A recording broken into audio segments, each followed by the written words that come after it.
10 months ago, I was in the depth of alcoholism, anxiety, depression, and just this toxic madness daily going around my head. I'd been suffering like that for the best part of over 30 years since I was a young boy. And the way I cope with my anxiety, the depression I experienced, and all this negative, rubbish, nonsense and BS bouncing around my head every single day was to drink alcohol and abuse prescription and recreational drugs.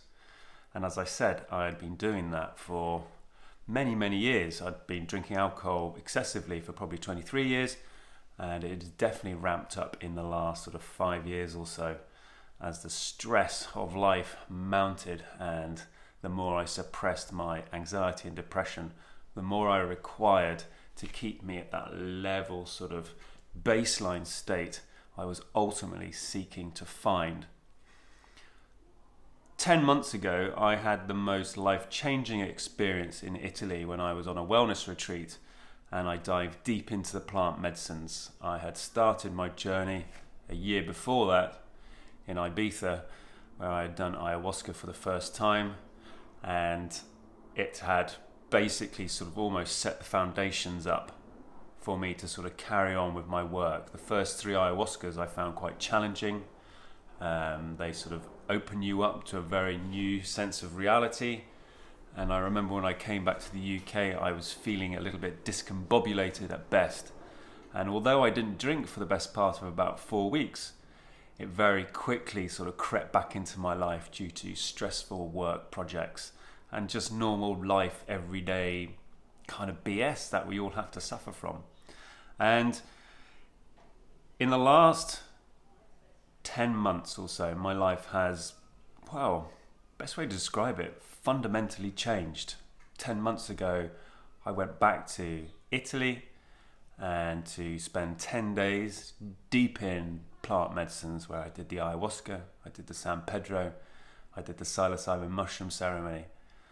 And what happened on that retreat, I haven't really gone into too much detail, purely because actually I haven't felt that I've been able to verbalize it as well as I'd want. I've always wanted to sort of tell the story of what's happened, because a lot of you contact me and sort of suffer from very similar problems, alcohol abuse, drug abuse due to anxiety, depression, and other sort of toxic traumas that we drag through from our childhoods usually, or our earlier years into our adult life, and that ultimately just go on and deeply affect us. They were deeply affecting me. Although I was a fairly functional alcoholic, it really didn't sort of make much difference to my life in the grandest scale of things. And in actual fact, it created chaos and carnage because I wasn't particularly present. I wasn't particularly present with the people that I loved, mainly my wife, because I was busy trying to deal with all this mess and noise going in my head, which would start as soon as I would become conscious and wake up in the morning until the moment that I passed out. This barrage, I can't tell you, this barrage of just voices and noise and just self-doubt and self-loathing and fear and loneliness just constantly flowing through me 24/7. It was so challenging. And I drank alcohol to try and switch off that noise so I could try and function what I perceived to be normally in this world that we find ourselves in. Ultimately, every single time I drank or I abused drugs, it actually pulled me further away from what I was ultimately seeking.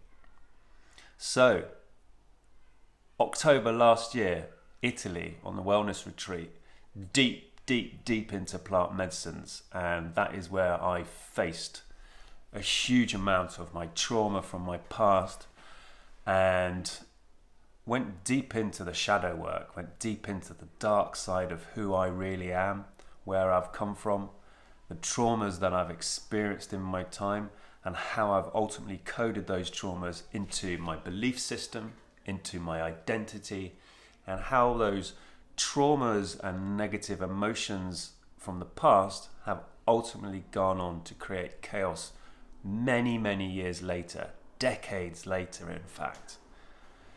Thanks to going deep, trusting the plant medicines, and really embracing ayahuasca, it showed me all the different aspects of my life where I had experienced trauma and what it had done to me, and how it had ultimately programmed who I was today.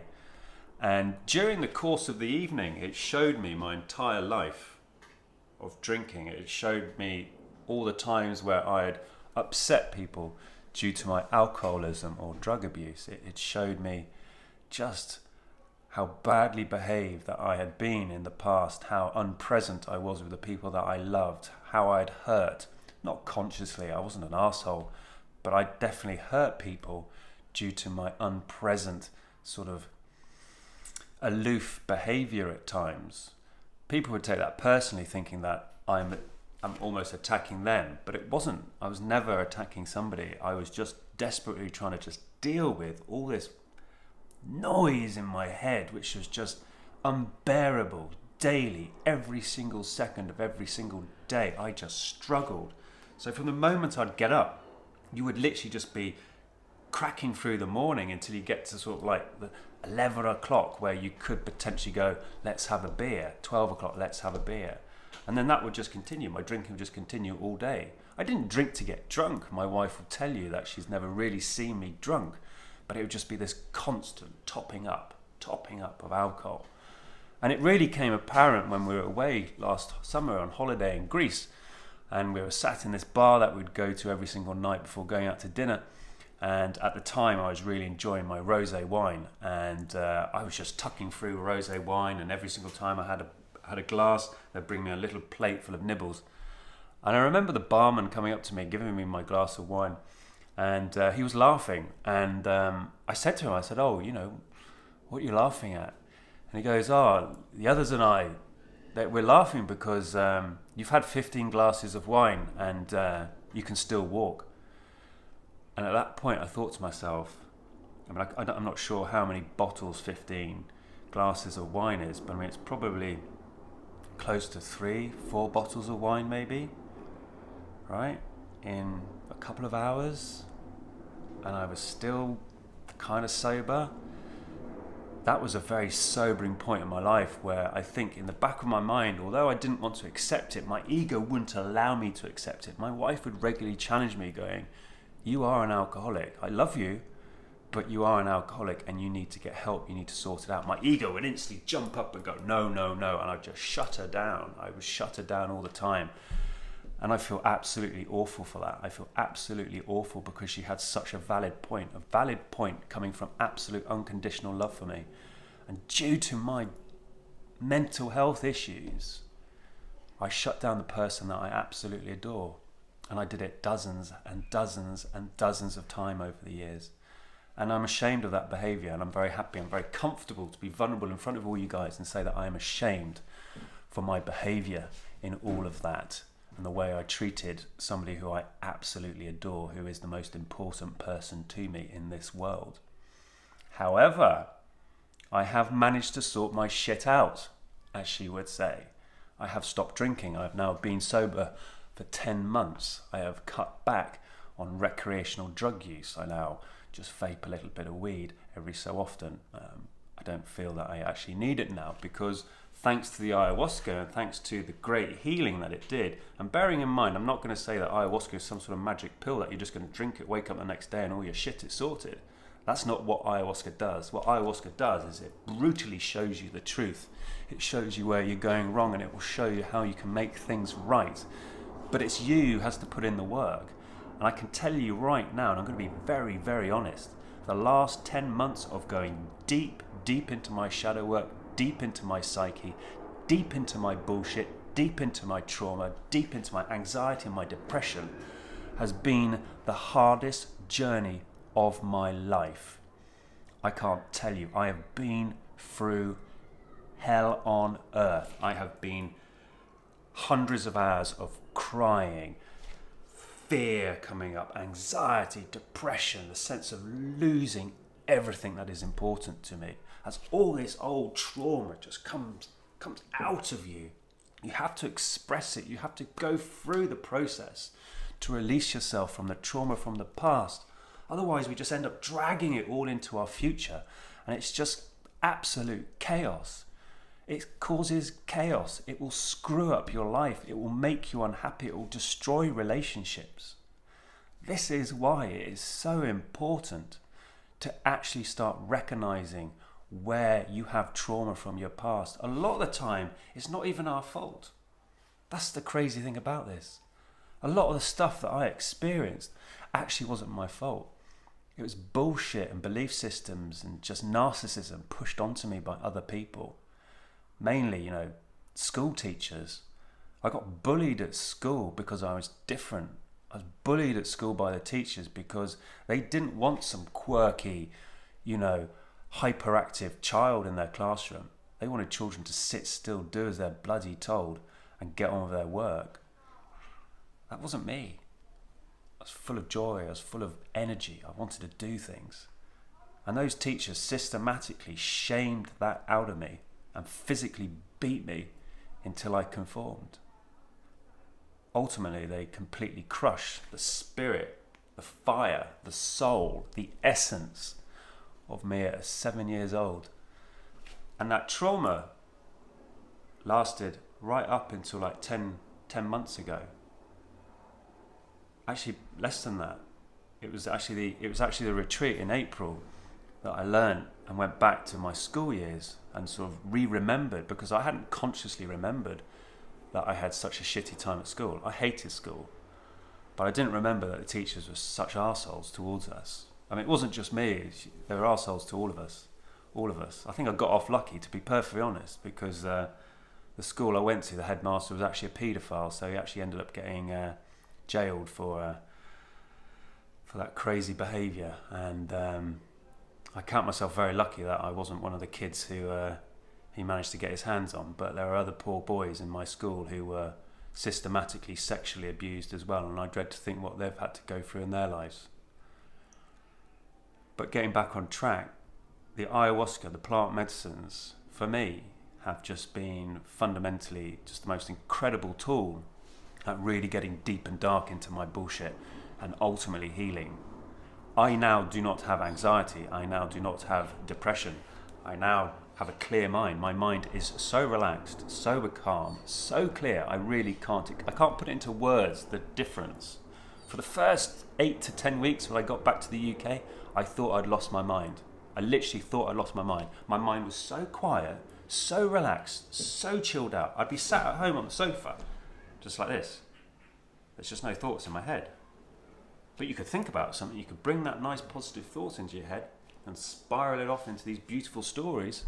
Whereas before it would just be negative stuff coming in, and then I'd pick up on a negative thought and I'd spiral it out into another dozen stories. I'd attach emotion to it, which would make it feel completely real. And then before I know it, I wasted a day, maybe even days, if not weeks, deep in anxiety, deep in depression, stuck in my head with my thoughts. Now I realise and recognise that I'm not my thoughts. And actually, just because I think something in my head, it doesn't mean it's real. Even if it feels real. Our bodies can't tell the difference between something real and just your thoughts about it. It will still respond the same way if it's real or if you're just thinking about it. So if you're simulating it in your head, you're still going to experience it just as though if you were going to experience it in real life. This is the madness. This is why ultimately we've got to try and master our thought patterns. So many of us, I did it for years, and so many of you spend all your time in your head. You're anxious and you're worried about the past, which is nuts really if you think about it, because the past no longer exists. It can only exist in here through memory and thoughts.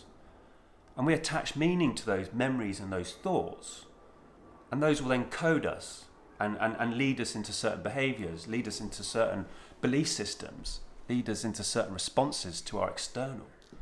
Or we spend time in our head worrying about the future, which is nuts, right? Because the future hasn't really happened. All that really matters is here and now, the present moment. Since recognising the power of being present in the here and now, my life has improved absolutely no end. Because it's only actually in this moment of the present, the here and now, where you've got an entire array of choices you can make. You can make different decisions every single second of your day, which will ultimately create a different outcome, which you're going to experience in your external. But that won't happen if you're spending all your time worrying about the past, which no longer exists, or the future that hasn't happened yet. This is the madness, and so many of us remain completely stuck up here, hours and hours, thinking, manifesting, negativity. It's crazy, guys. It's absolutely crazy. And you know what? We all do it. We all do it because guess what? We haven't been taught another way. We're not taught mindfulness in schools. They just want to drill down and teach you maths, English and science, half of the crap you don't even bloody use in your life. And yet they won't teach you how to master your emotions. They won't teach you how to deal with trauma. They won't teach you to let things go. Instead, now we have an entire population who's busy dragging just sacks and sacks of crap and negativity from their past. And we wonder why now mental health issues in the world is just spiking. It's just hockey sticked. It's just gone through the roof. There are more people now suffering from treatment-resistant depression than any other time in history. There's about 360 million of us suffering from treatment-resistant depression. That means they have tried all the drugs on the market, all the drugs that big pharma's made, right? And none of those drugs have worked. 360 million people. That is pretty much the entire population of the United States of America suffer from treatment-resistant depression. And yet we do know now, through some clinical research, that just 1 or 2 doses, small doses of psilocybin, magic mushrooms to you and I, can have profound effects on these people with treatment-resistant depression. And yet, of course, magic mushroom psilocybin, it's illegal, we're not allowed to use it. Yet, it potentially holds the key to helping unlock all the trauma, all the shit in our heads. I wouldn't be where I am now if I hadn't invested time into going down this plant medicine route. I can guarantee you that now. I come from a therapeutic background. I've been doing therapy for over 20 years. I've worked all over the world with hundreds and hundreds of clients. And I promise you, right, I absolutely promise you, there is no traditional therapeutic method which gets the results like I've achieved. I was an alcoholic for 23 years, drinking over 100 units a week on average. That is the equivalent to 10 litres of vodka every single month, 120 bottles of vodka every single year. That's over 1,500 bottles of vodka in the time that I've been an alcoholic. I didn't drink vodka, but it's a great way of expressing exactly the amount of alcohol that I was taking in. I was much more of a beer, cider, wine kind of guy. Yeah, I like rum as well. It's crazy. It's crazy. I'll put a picture up on the video. I'll put a picture up to give you a side-by-side. The picture is of me on the left will be 2004 when I was drinking and deep depression, having a really shitty time in my life. And the photo on the right is me literally just a couple of weeks ago. And let me know what you think. You can see there's just a difference in the face. You can see a difference in the skin. But the biggest difference is in the eyes. It's in the eyes. It shows I wasn't really there. Just this blankness of our eyes.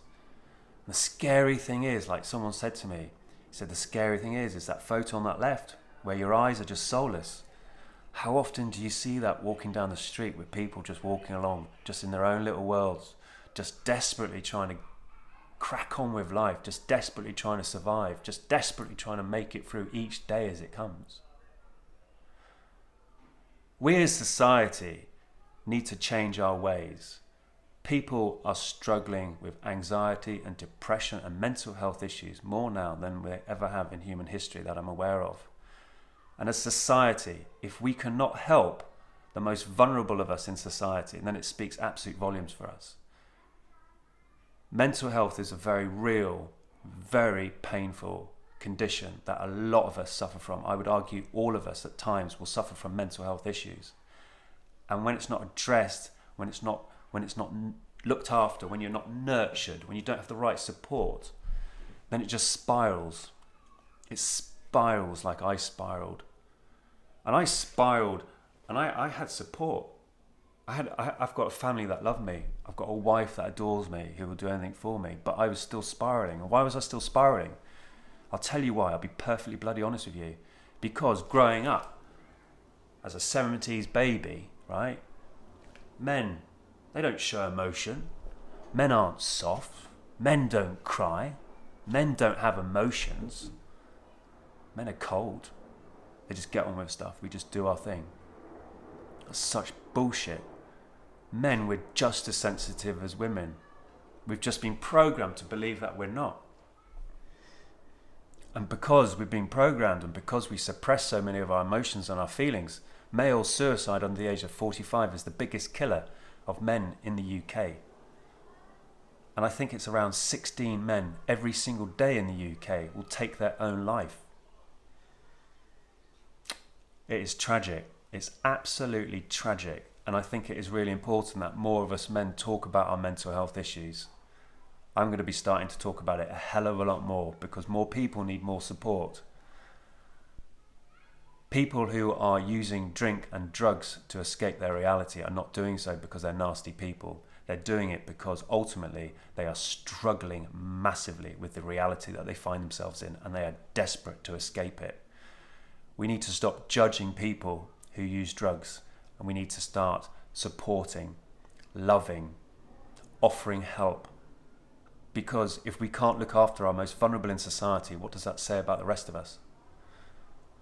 I'll leave you that for food for thought, and I hope you found this video helpful. I will do more videos talking about mental health and go into more depth about my journey into the ayahuasca, into the San Pedro, into the Cambo, into the magic mushroom ceremonies that I've experienced, and how they have ultimately helped me unlock so much of my bullshit and trauma from the past. But until then, I hope you've enjoyed the video. If you found it useful and you think your friends will find it useful, please do tag them. I do want to get this message out to as many people as possible. If you think it will resonate with your friends, please do tag them in it. Big love to you all. I hope you all have an amazing day. Stay positive. Spend time with the people that you love. And do things that make you passionate about life. Big love, and we'll catch up soon.